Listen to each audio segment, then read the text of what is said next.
मदरसे की खिदमात अभी आपने सिमात फरमाई, उसी हवाले से एक दो बात मज़ीद उसको मुकम्मल करने के लिए अर्ज़ करता हूँ। देखें, तौहीद का अकीदा, अल्लाह एक है अपनी ज़ात में, सिफ़ात में, अपने अफ़आल में। अल्लाह के साथ कोई शरीक नहीं। अल्लाह का सही तारुफ इस वक़्त अगर रूए ज़मीन में किसी कौम के पास है तो वो सिर्फ मुसलमान। हालांकि अहले किताब मौजूद हैं, यहूदी मौजूद हैं, ईसाई मौजूद हैं, कोई एक कौम, स्पीकर वाले भाई इसकी इको बंद कर दे, कोई एक कौम ऐसी नहीं है जो अल्लाह पाक को उसके सही तारुफ के साथ मान रही हो। सिर्फ और सिर्फ मुसलमान कौम है। मुसलमान से पूछो अल्लाह कौन है, ईसाई क्या कहते हैं, उज़ैर अलैहिस्सलाम अल्लाह के बेटे हैं। यहूदी कहते हैं और ईसाई कहते हैं ईसा अलैहिस्सलाम अल्लाह के बेटे हैं। अल्लाह पाक फरमाते हैं ये मुझे औलाद मानकर इतनी बड़ी गाली दे रहे हैं, इस गाली से आसमान फट जाए, ज़मीन फट जाए। भी कैसे गाली बन गई, ईसा अलैहिस्सलाम को अल्लाह का बेटा कह दिया।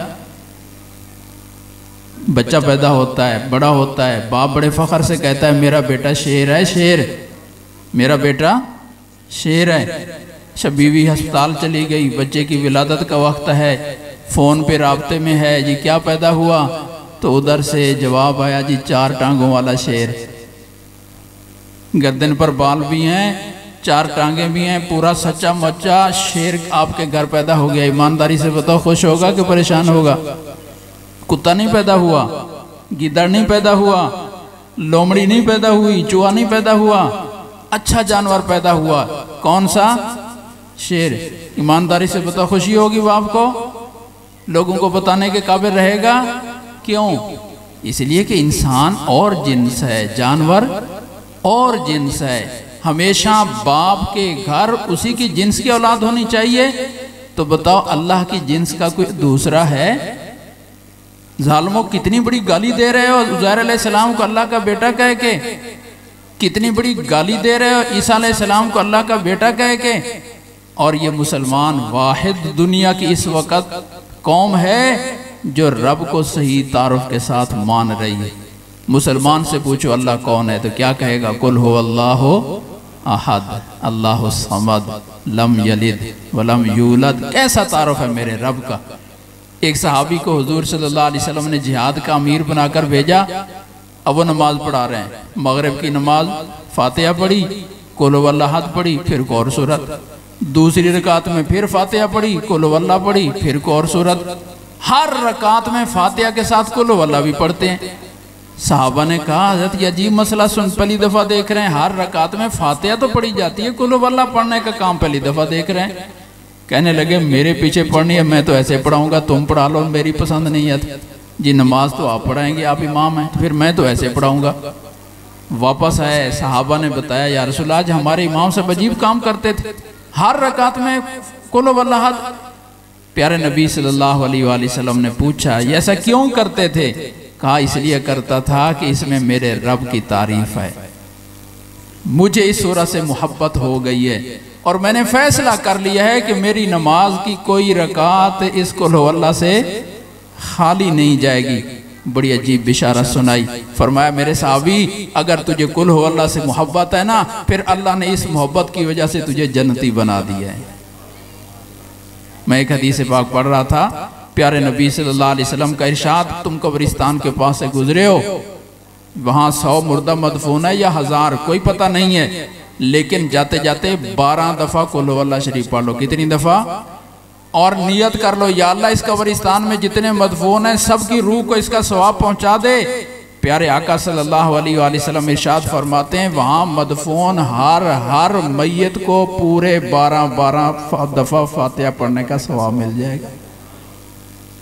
तौहीद का अकीदा सिर्फ उम्मत मुस्लिमा के पास मौजूद है। अल्हम्दुलिल्लाह अक़वाम आलम सब खाली हो चुकी हैं अकीदा तौहीद से। अगर अकीदा तौहीद महफूज है सिर्फ मुसलमान के पास है। अजीब एजाज आपको बताऊं, बड़े नबी आए और कोई नबी मौजज़ों से खाली नहीं आया। हर नबी को अल्लाह ने मौजज़े अता फरमाए। आपसे सवाल करता हूं, किसी नबी का मौजज़ा आज दुनिया में बाकी है? बोलें। मूसा अलैहिस्सलाम का मौजज़ा बड़ा आसान था। ये सोटी है, जमीन पे डालो सांप बन जाएगी। कितना आसान था। मूसा अलैहिस्सलाम अल्लाह को प्यारे हो गए, उनकी कौम वो सोटी संभाल के रख लेती और मूसा अलैहिस्सलाम के बाद उसको सांप बनाती रहती, लोगों को ईमान की दावत देती रहती। लेकिन क्या वो सोटी महफूज है?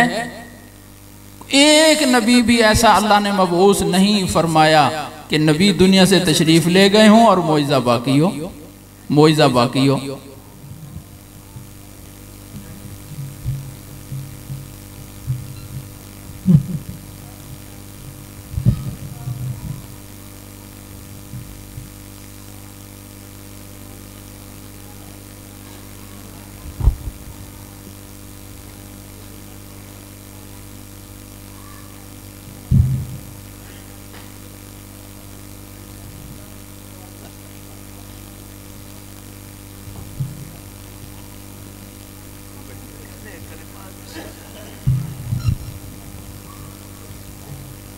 तशरीफ रख,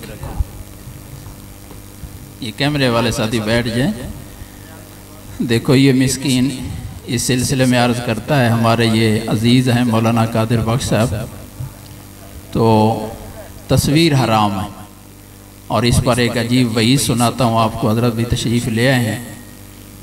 हज़रत अब्दुल्लाह इब्न अब्बास रज़ी अल्लाह तआला अन्हु के पास एक शख्स आया, कहने लगा जी मेरा पेशा यही है तस्वीर साजी का। तो उन्होंने एक हदीस पाक सुनाई, फरमाया जब क़यामत का दिन होगा ना तो अल्लाह पाक इस तस्वीर बनवाने वाले को बुलाएंगे और पूछेंगे कि मेरे बंदे जिस्म तो तूने बना दिया, इतनी तो मेरे साथ मुकाबला कर लिया, लेकिन मैं जिस्म में रूह भी डालता था, तूने जिस्म बना लिया, अब इसमें रूह डाल तो जन्नत में भेजूंगा वरना जन्नत में नहीं भेजूंगा। ईमानदारी से बताओ रूह डाल लोगे? ये तस्वीर है या नहीं, इसमें उलमा की दोनों राय चल रही हैं। खुदा न खास्ता अगर वो राय सही हुई कि तस्वीर है, फिर सोचोगे क्या अल्लाह शर्त रखेंगे जन्नत में जाने के लिए पहले इसमें रूह डालो। इसलिए हाथ जोड़ के अर्ज़ करता हूँ, हर एक के हाथ में मोबाइल है और हर बंदा तस्वीर बना सकता है। आपके पाँव पकड़ता हूँ, आपके घुटनों पर हाथ रखता हूँ, अल्लाह के लिए अपने आप को इससे बचा लें। अगर ये तस्वीर हुई तो फिर बहुत सख्त गुनाह है।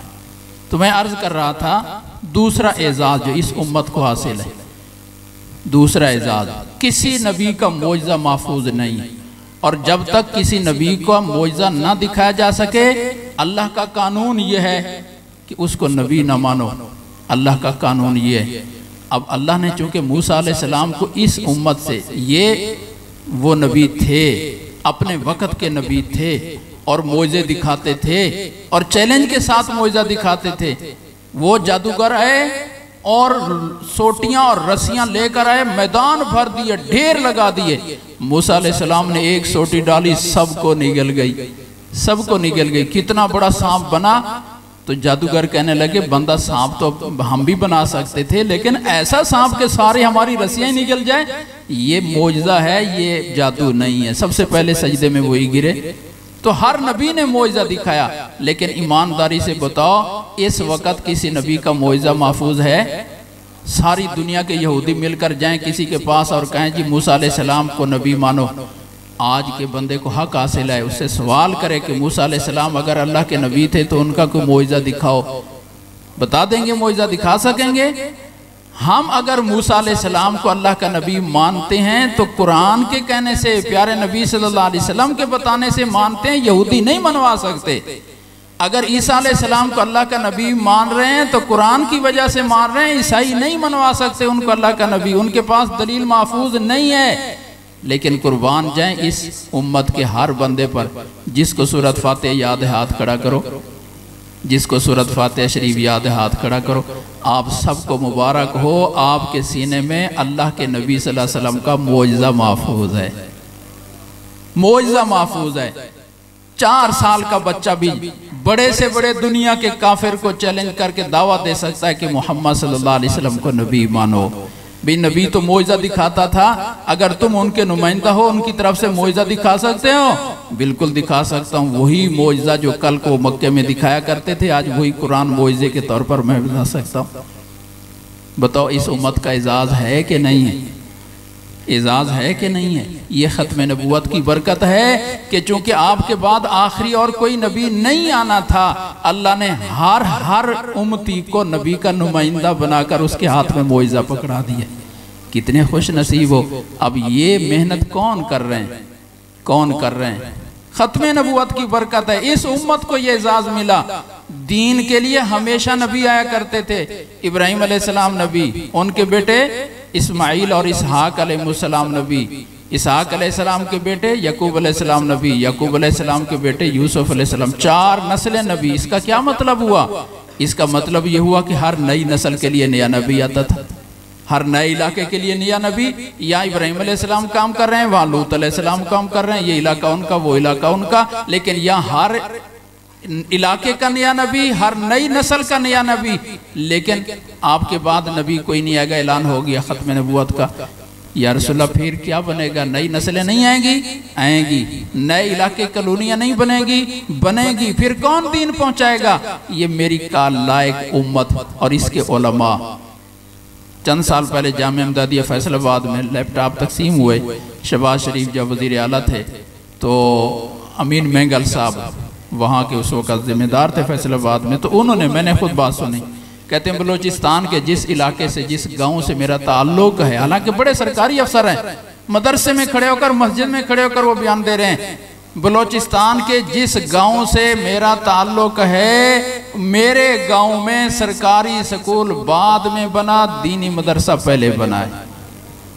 चैलेंज करते हैं हम, कोई एक आदमी दिखाओ ऐसा जिसके घर में किसी ने जाकर कुंडी ना खड़काई हो।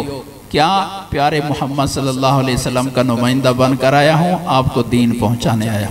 फर्द फर्द तक उसकी कुंडी खड़का कर दीन पहुँचा। ये इस उम्मत का एजाज़ है। ये नबी नहीं है, लेकिन काम वो कर रहे हैं जो नबी किया करते थे। इसलिए फरमाया अल उलमा वरसतुल अंबिया। तो क्या ये थोड़ा एजाज़ है? मैं इनको वली कहूँ, कुतुब कहूँ, गौस कहूँ, अब्दाल कहूँ, इससे ऊपर एक और दर्जा हो सकता है? नबी से बड़ा कोई दर्जा हो सकता है? आखिरी, उसके बाद फिर खुदाई हुदूद शुरू हो जाती हैं। मखलूक की बुलंदी की हुदूद नबूवत पर ख़त्म हो जाती हैं। अल्लाह के नबी सल्लल्लाहु अलैहि वसल्लम ने इन बच्चों को कितना ऊंचा मकाम दिया। ये मेरे नबियों के वारिस हैं। बताओ इससे आगे तारीफ की कोई गुंजाइश रह गई कि अल्लाह के नबी सल्लल्लाहु अलैहि वसल्लम इन बच्चों को कोई मकाम देते? वक़्त के नबी। मैं अर्ज़ करता हूँ, अगर अल्लाह अपनी कुदरत कामला से हमारे मोहम्मद सल्लल्लाहु अलैहि वसल्लम को दोबारा हयात दे दें, दुनिया में दोबारा भेज दें, तो यकीन से कहा कर बताओ वो क्या करेंगे? यूनिवर्सिटी बनाएंगे कि मदरसा बनाएंगे? साइंस पढ़ाएंगे कि कुरान पढ़ाएंगे? बोलो, कुरान पढ़ाएंगे ना। तो मौलाना कादिर बख्श भी कुरान पढ़ा रहे हैं, नबी नहीं है लेकिन काम वही कर रहे हैं। आज अगर मोहम्मद सल्लल्लाहु अलैहि वसल्लम वापस तशरीफ़ ले आए तो उन्होंने भी यही कुरान पढ़ाना था। उसी कुरान की खिदमत के लिए तुमने प्यारे नबी सल्लल्लाहु अलैहि वसल्लम का मुआविन बनकर सादत समझनी थी कि नहीं समझनी थी? कि हम आका सल्लल्लाहु अलैहि वसल्लम के मुआविन बन गए, किस लिए? उसी कुरान की तालीम के लिए। आज हस्ती तो वो नहीं है, काम वही है, किताब वही है। तो अगर उनके मुआविन बन गए हो, कादिर बख्श साहब के मुआविन नहीं बने हो, किसके मुआविन बने हो? उस कुरान के, जिस कुरान को पढ़ाने की जिम्मेदारी अल्लाह ने अपने नबी सल्लल्लाहु अलैहि वसल्लम की जिम्मेदारी लगाई है। तुमसे बड़ा खुशकिस्मत और खुश नसीब कोई नहीं है। अल्लाह पाक अमल की तौफीक अता फरमा।